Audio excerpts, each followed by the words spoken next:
Bun găsit, doamnelor și domnilor! Vă invităm astăzi să urmăriți o altă emisiune interesantă pe o temă și mai interesantă, sănătatea emoțională. Doamnă doctor, mă bucur să abordăm acest subiect despre emoții. Cu toții avem emoții, uneori nepotrivite. Există sănătate emoțională?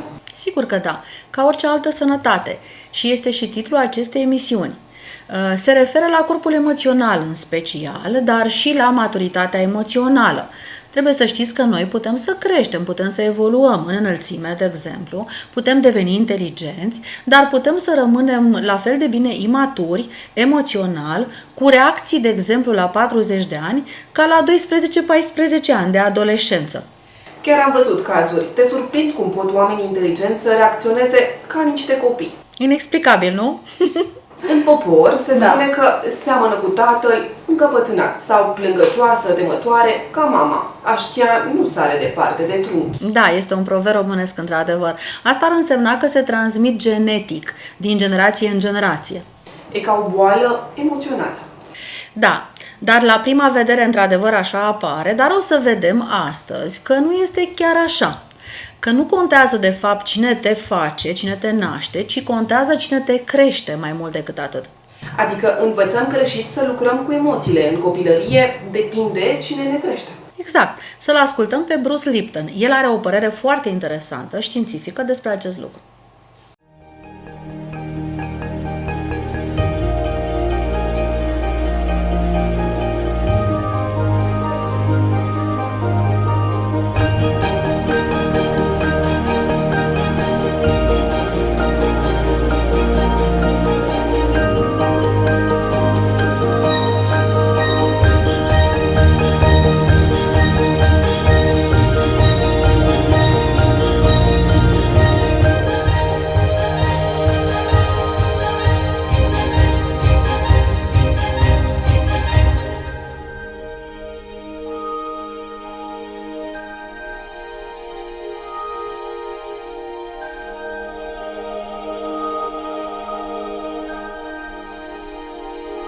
Hello folks, this is Ty Hungerford, this is Alternate Health, and today we have something super special. We have an amazing, beautiful man, Bruce Lipton's here with us today. He wrote these two wonderful books, The Biology of Belief, this is a bestseller, and his latest book, The Honeymoon Effect. Folks, if you read these books, they will empower every aspect of your life on a cellular level, onto what you produce, what money, the love, and everything you have. If you really digest these books and go through, and he's got all these different healing modalities, take it on board, work on your subconscious, get the negative energy out of your body, and these will actually totally change your life. Bruce, thank you so much for coming on the show, man. Ty, thank you so much for this opportunity. I so appreciate everything you guys are doing and changing our world for the better, so thank you. No, thank you, sir. Thank you. So we've got a few questions for you today, obviously, Bruce. The first one, say if someone hasn't read these books, yes, and maybe they haven't come to that point where they realize they are a co-creator in this magnificent life of ours, where's a nice place for them to start, like a good starting point? Well, the first thing is to really understand that we've been programmed. And, most people see the movie The Matrix. Yeah. And you think, well, The Matrix is a science fiction movie, but it's actually a documentary. And that the issue is that our lives are really coming from the program and not from our deepest wishes and desires.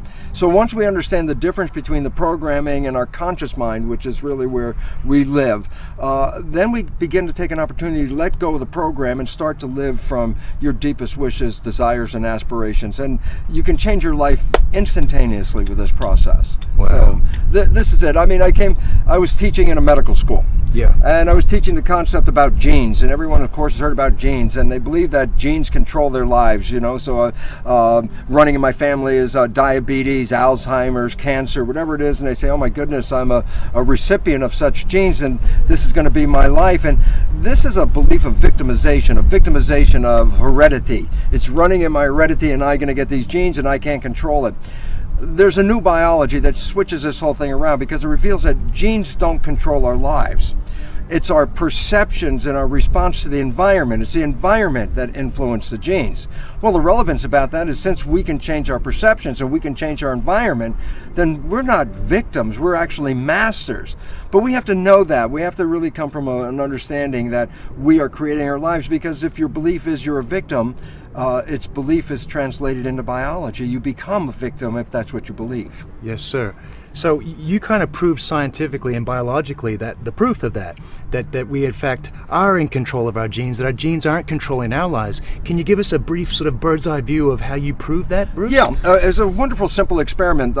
About 47 years ago, I was cloning stem cells.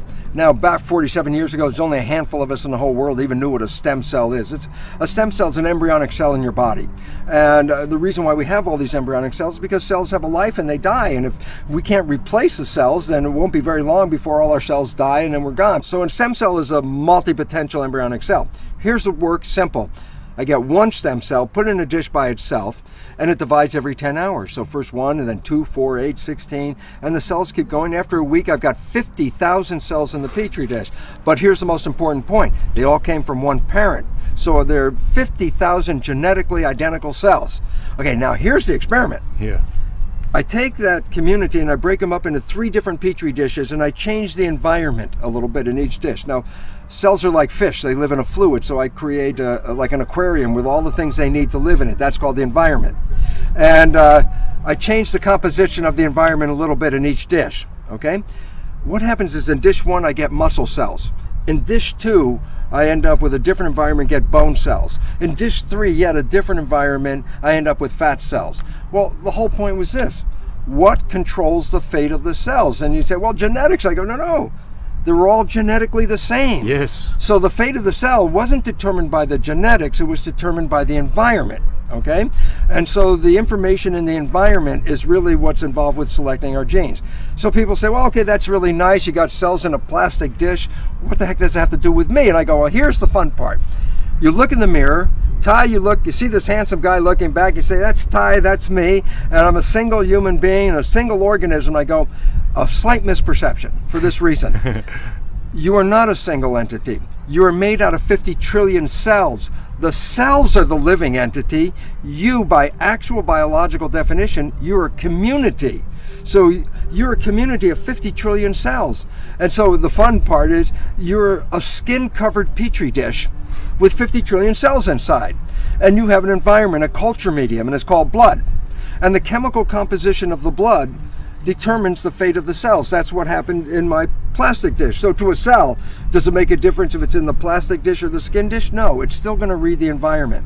So I say, then the blood is the culture medium, and the composition of the blood controls the genetics. And then I go, now here's the cool part. I say, but as I showed in the Petri dish, if I change the composition of the culture medium, I change the fate of the cells. So I say, well, who or what controls the chemical composition of my blood? So we go up to the next level. I say the brain is the chemist. The brain is what releases the chemistry in the blood. And then you go one more step. You say, but what chemicals should the brain release into the blood? And I go, next level up, the mind. What do you perceive? What do you see? What are you looking for? So I say, for a person, I say, here we are. I stand here. I open up my eyes and I see someone I love. Well, my mind perceives love and translates that through the brain into chemistry such as dopamine, the pleasure chemical, oxytocin, the bonding chemical, vasopressin, attractiveness, growth hormone, which enhances the growth of the cells. So when a person sees love, experiences love, the brain releases a cocktail of these wonderful chemicals. And think about it, when people are in love, they glow, yes. They're healthy, they have so much energy. I said, where'd they get that from? The culture medium. Okay? But I say, look, same person opens their eyes, instead of seeing someone they love, they see something that scares them. I say, do you release these same chemicals in love? And I go, no. When I perceive the world as threatening, or I'm living in fear, I release stress hormones, and I release hormones that control my immune system, inflammatory agents, these things that get me ready for fight or flight. And I go, well, here's the interesting part. As I said, the fate of the cells is based on the chemistry. If I take the chemicals released by the brain in love and put it into a plastic dish with cells, the cells grow beautifully. And I say, okay, wait, what about the chemicals that come out of a brain of someone in fear? I take those chemicals, put that in the culture dish, the cells stop growing. Wow. And they get into protection. Protections close yourself down. So the idea is this, when you're in growth, you're open to the world and you say, come on, bring it on. Yeah. But when fear or something comes in there, you close it down. And the chemistry of the fear is what shuts down the cells. Fear kills, basically what it's all about. Cu alte cuvinte, mediul are un cuvânt de spus asupra sănătății noastre. Sigur că da. Noi învățăm să ne comportăm emoțional de la cei care ne cresc. Ar putea să fie bunica în anumite cazuri, nu mama sau tatăl.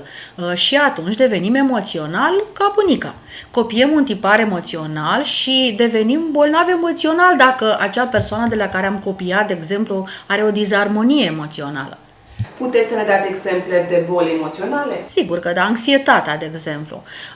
Frica, teama, trebuie să știți că anxietatea este diferită de frică, de teamă. Ea, în primul rând, arată o îngrijorare foarte mare, profundă. Supărarea, de asemenea, sau nemulțumirea, sunt forme de anxietate. Da, am văzut oameni cu anxietate. Cum putem să investigăm corpul emoțional? Există aparate? Știm că psihologul lucrează cu tabloul emoțional. Da, sigur că da, ar fi foarte bine să lucrăm toți cu emoțiile noastre, trebuie să știți, atât pacienții cât și mulți medici. Dar așa cum toți învățăm, de exemplu, anatomia în facultate, ar trebui să învățăm și despre emoțiile umane. Ar trebui și în școli să învățăm despre frică, de exemplu, pentru că este foarte multă frică. Medicina holistică, trebuie să știți, că a făcut pași importanți. Noi am avut foarte multe emisiuni și eu și doamna doctor Miulescu pe aceste subiecte. Lucrăm și investigăm în 4D, deci și cu emoțiile. Dar, în general, se poate urmări activitatea mental-emoțională, pentru că asta facem noi, de fapt, pe lângă cea fizică și cea sufletească, și ne folosim de acest lucru prin aparatură sau de aparatură ultramodernă. Și aș vrea să vă propun să vedem în continuare ultimele descoperiri tehnologice folosite momentan în domenii de marketing, dar apoi cu implicații și cu aplicații în curând extraordinare în medicină. Emotive is kind of this wild technology. It's a way for you to control things with your mind. It has all sorts of new use cases, and I'm here at their offices today to get into it a little bit more. This goes behind your ears, and so you want your hair to be out of the way. Okay. And so we just put this on like on that. The brain crown. Okay. And then this goes behind the ear, so we'll just slide this down. Okay. So this is my brain right now. This is your brain right now. Oh my gosh. In real time. This is wild. It's pretty wild. And what you're seeing is the localized activity right now and the concentration of activity. So if there's a particular area that there's a huge amount of synchronization and activity, then you'll see it light up. So right now we're seeing a lot of activity there in the frontal and then parietal occipital. So parietal occipital because I'm watching this. Yeah, so we can look at facial expressions. So we can tell if you're blinking, you're winking, looking left and right, furrowing your eyebrows, raising them in surprise, smiling, clenching your teeth because you might be nervous. So all of those things we can detect very, very easily. Emotive has been prototyping its wireless EEG technology for the past few years. Proven in the research sector, they are now developing a consumer product for market. So this is a really simple use case scenario where the idea is I can just will this car to drive forward just with my thoughts. There you go. There you go. The way that the detections work is that you show the machine learning algorithms how you think about driving the car forward. So right, so I mean, when you're actually wearing it, like, and do you have to think stop? No, I have to just try and get back out of that. You have to just stop thinking. Yeah, you just got to stop thinking about it and get back to some other sort of normal. Oh, how weird! Slot. But when you start, but when you're like the thing about it is it's hard to get into the zone, and so when you're in the zone, you kind of stay in the zone for a little while longer. But what do you mean in the zone? Like, do you think go, go, go? No, I actually visualize. So when I'm training, I'm visualizing a cube moving into the distance. You're actually, so you're training your brain to think of movement. Interesting. Yeah, so I'm usually, the machine learning algorithms are picking up what my brain looks like when I'm thinking about moving this little cube into the distance. That trigger is sent to the car and it drives it forward. What can people do with this other than drive a car with their mind? What are the other uses? There are so many different use cases, but there's also other detections that we can glean from the device. So emotional states, for example, we can use it for neurofeedback, for market research, for neuromarketing. There's a whole range of what does that mean, like neuromarketing? We were talking about this a little bit, but you were saying something about someone sees the car and marketing people can see that they really like the car. Yeah, so normally when you... Which is really weird. The normal typical paradigm for market research is you get a lot of people together in a context and then you ask them a bunch of questions. Now, instead of asking them a lot of questions, you can just let them go into a shopping center and observe their behavior and observe their brain. So you don't have to ask a lot of questions, but you get a lot of contextual information. So it's very data-rich information that you can then analyze and see, well, was the person really engaged? Were they just staring at this product but you've lost them? And the final thing is with facial expressions, you can use it for, controlling a character in a virtual world or something like that. Oh, interesting. Okay, so the character can be happy or sad. Yes. And because you are happy or sad. Exactly. So if you smile instead of walking up to another avatar and then typing in smiley face, you can just smile and then it picks up that you're smiling and it translates that to the avatar smiling. So it's a lot more natural and immersive. Is anyone doing this right now? I mean, what are you doing right now? So we work a lot with a lot of partners and developers and researchers, and the idea is that we have an SDK that's available to developers and researchers, and the idea is to encourage the community to develop a plethora of applications, very diverse range of applications, whether it be to help people to focus better, help people improve their attention, help people to improve mindfulness meditation. There's just a whole range of different both consumer applications as well as commercial enterprise type applications. Emotive is actually a really cool technology, and I can see that it has a lot of future applications, but right now it looks like it's in the preliminary stages. We had a few technical difficulties getting the link from the headset to the car to go. You have to be trained on it to think about, moving an object before you actually use it. But it also has, a lot of really interesting applications in the future, such as, studying how people in the real world, in the real marketplace, are actually interacting. Rather than asking for their opinion, you can actually see how they react to things. So there's a lot that you can do with it that's really cool and also kind of freaky, but I think that it has a bright future ahead of it, and I think that there's a lot that we can see coming out in the next couple of years from Emotive, and also other technologies just like it. Este extraordinar. Putem să mișcăm mașinuțe cu mintea, cu gândurile noastre, dacă ne focalizăm? Sigur că da. Trebuie să ne focalizăm, să ne concentrăm. Chinezii, și am avut emisiuni despre acest lucru, maestrii chinezi, aprind focul când se concentrează foarte tare. De fapt, lucrează foarte mult în al treilea ochi aici, unde este o energie vibrațională, de fapt în chakra numărul 6. Există o energie vibrațională, pentru că gândurile sunt vibrații, știm acest lucru, le măsurăm pe EEG. Și prin ele materializăm prin aceste gânduri, creăm tot ce este în jurul nostru. Deci, emoțiile sunt foarte importante.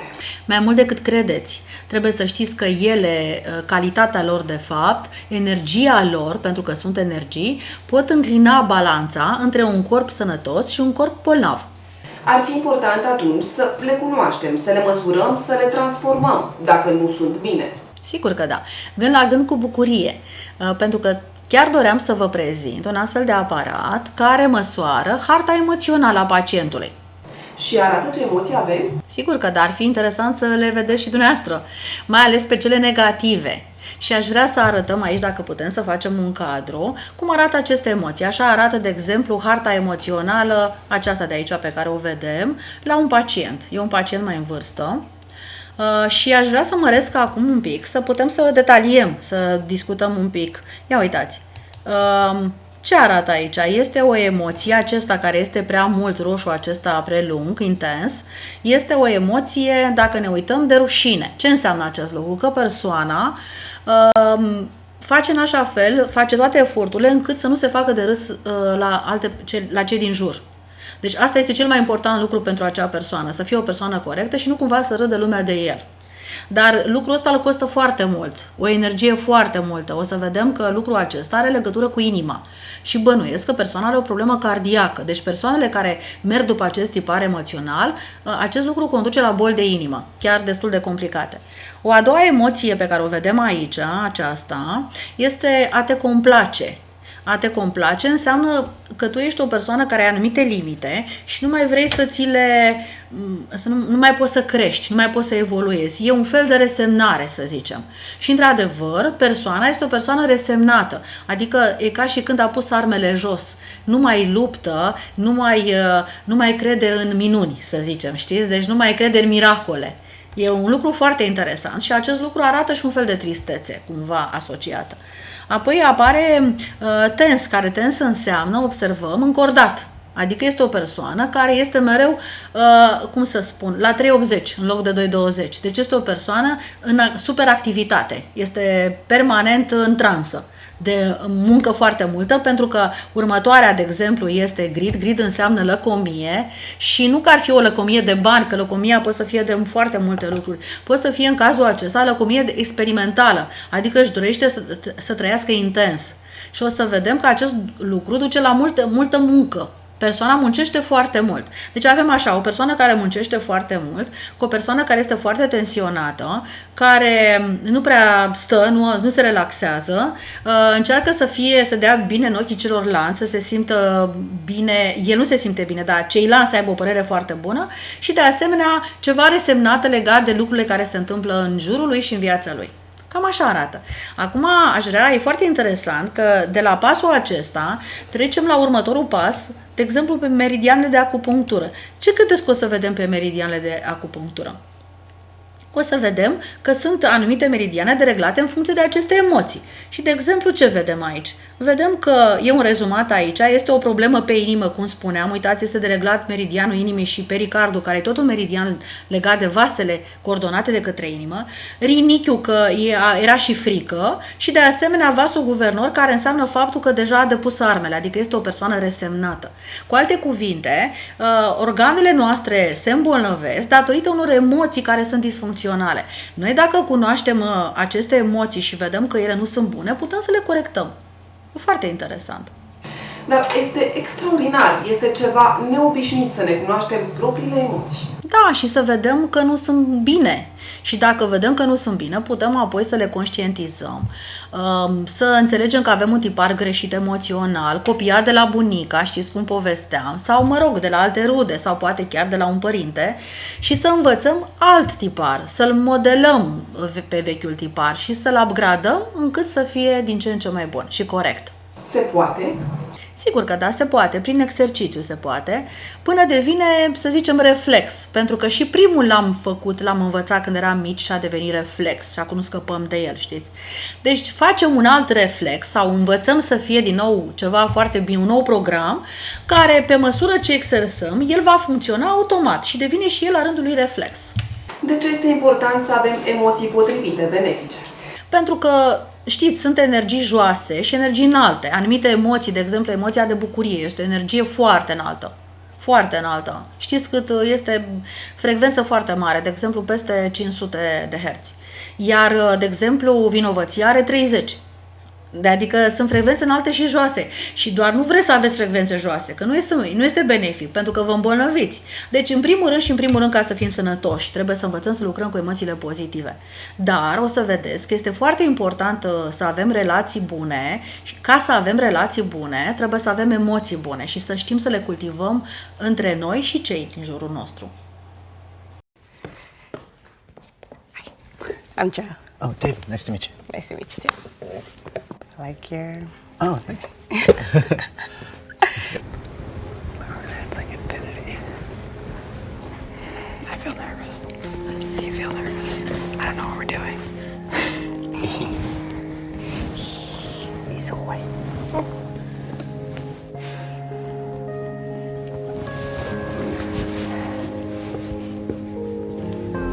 She was peed first.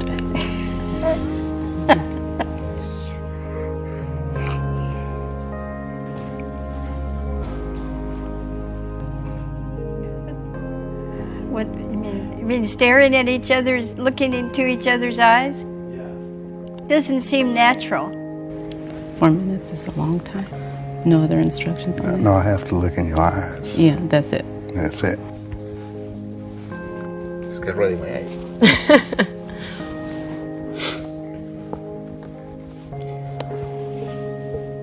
I can blink, right?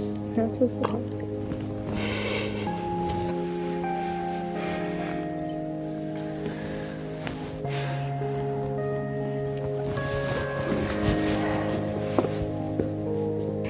going to hypnotize you.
How did you feel? Weird. In 55 years of marriage, we've never really looked into each other's eyes like that. But I do look at your eyes sometimes because I'm checking your blood sugar. You check on me all the time. Yeah. I wondered what you were thinking. How wonderful it was to just sit here and look at my wife for a change without discussing work, business, and situations. When I look at you really closely, I realize how much I need you and what you mean to me, and because that's the truth. And I couldn't imagine being with anybody else.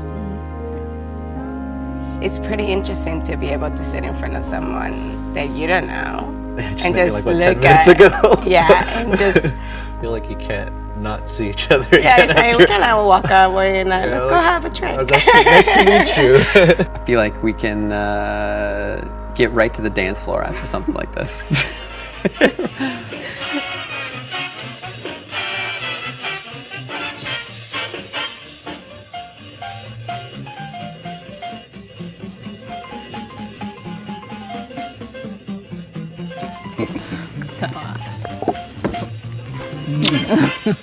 One more time. Okay, I didn't feel that. You didn't feel I didn't feel it. Felt that. Nice, nice. Just like old times. Just like old times. Say bye-bye. Bye-bye.